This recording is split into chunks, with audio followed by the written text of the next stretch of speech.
Welcome everyone. This is my 6th show of Relax into Sensuality, Your Adventure in Purity. And look where I am.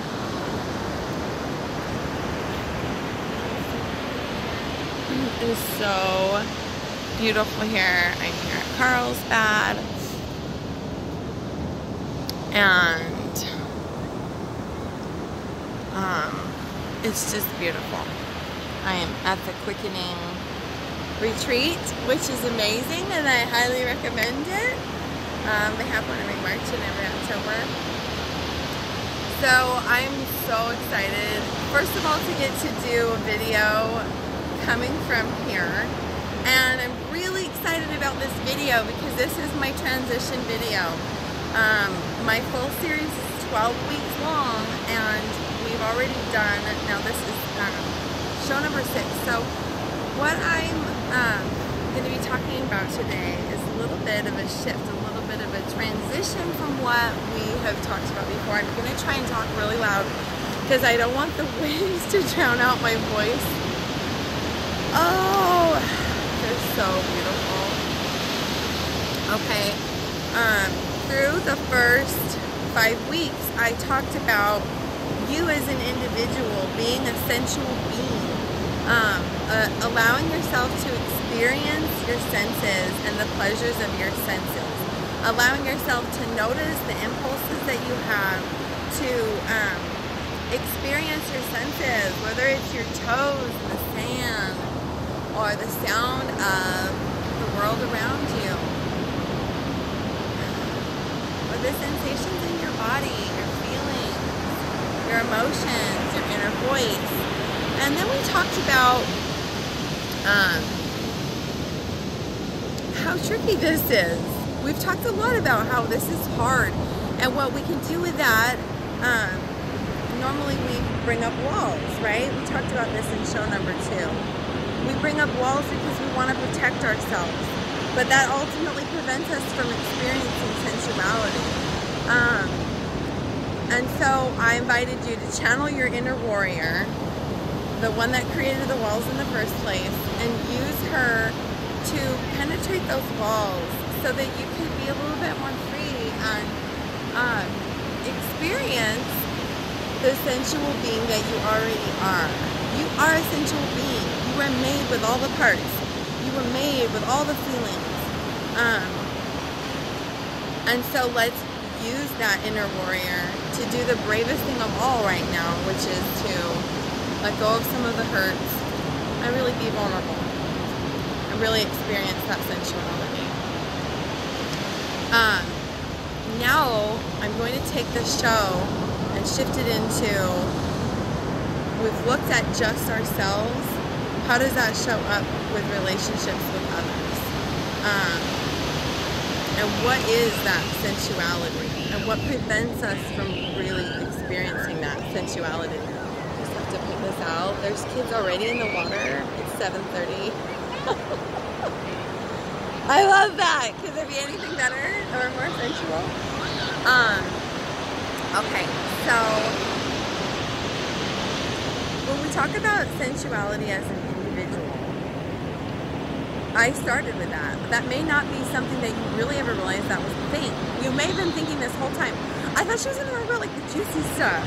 But the juicy stuff really involves other people. And there is a true component of this that is you. You have a soul, and you have a body, and you have sensuality. And you may think that your sensuality is confined to a box that only happens when you are with your significant other. But your sensuality is a part of your everyday life, and I hope you experience that as you try it out, acting on your senses and getting in touch with that inner child and doing some of these things. So, sensuality as an individual. I wrote down some keywords. Your soul. It's your soul. Singing and dancing, embracing life, embracing sensuality, pleasure, experiencing the senses, experiencing simple joys, slowing down, being mindful, being present, having fun, even play is all an aspect of being a free sensual being.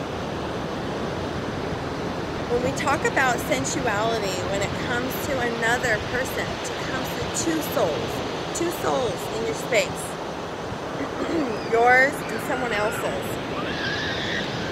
Now we're switching up the language entirely. We're talking about connection and embracing others and vulnerability and exposing and uniting and touch, sharing. And the ultimate word that I love, what sensuality can bring us, is intimacy. And intimacy is something that I don't believe you can experience by yourself. It has to be experienced with someone else. I love the definition.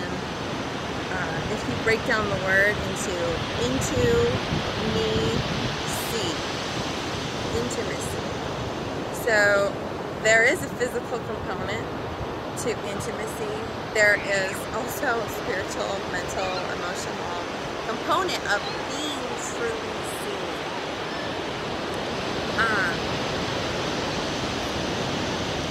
So, you know, when we talk about pleasure,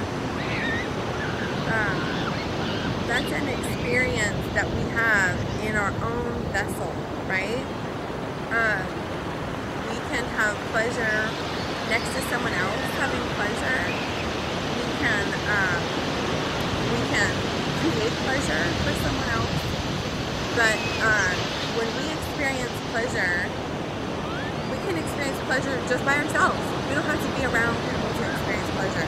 But in order to really experience intimacy, there has to be someone around to see into you. So this is the shift, and I'm really excited. I wanted to tell a fun little story that's super exposing and vulnerable for me, that involves me experiencing pleasure by myself, and then what showed up because someone else was around me while I was experiencing pleasure. So I had CJ and I were just dating, or we may have just barely been married, and I bought some mangoes, and I was so excited to share some mango with him. And I just had cut up the mango, and I was just fully experiencing the mango. And I love mangoes. They're nostalgic for me. It goes back to the ranch and my childhood. And I was just like loving the mango. I was making noises. I was not aware at all of possible judgments that he could be. I felt totally safe, and I was just being present. I wasn't doing any of this on purpose. I was just like, oh, I love mangoes, and I was just eating the mango, and I was so into it. And at one point I looked up, and my husband was like looking at me like, really? Like, really, Melissa? And I felt so much shame. I felt like I'm not supposed to eat mangoes. I'm not supposed to ever eat a mango like that again. What was I thinking? Why did I let my guard down? I was so full of shame about it. I just could not believe it. That I had done that, and it was like a reminder. That wasn't the beginning of that cycle. That was just one trigger in the cycle for me. It was a reminder that I cannot experience pleasure. It's not okay for me to experience pleasure, and it's especially not okay for me to experience pleasure with others. Okay, we're talking about a mango. We are talking about a mango. But what a huge impact. You know, if I go into the rest of my life with the idea that I am not allowed to experience pleasure with others, can you see how that would have other implications? Of course it would. Oh, so I want us to be able to get to a place where we can enjoy our mangoes. Really enjoy our lives. really experience pleasure and then share that with others. And what I see is that as we show up as a sensual being and then we bring someone else into the situation, they show up as a mirror for us. Oh, the water is just coming all the way up. Oh my goodness.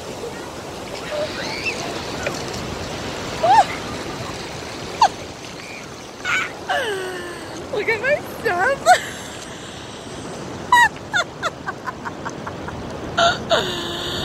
Oh, okay, I just have a couple more little oh, look at this. This is the best. My feet are soaking wet, and like, could anything be better? When we show up as a sensual being with others around us, they are a mirror of our sensuality, and they bring themselves. They just bring themselves, and somehow it magically will trigger stuff in us, like my husband with the mangoes and the shame. And I attached meaning to that, like, oh, because this is uncomfortable for me, and because it looks like he's making fun of me, that means I should never da-da-da-da-da-da. That's not necessarily the meaning that I had to take from that. I get to choose how I show up as a sensual being.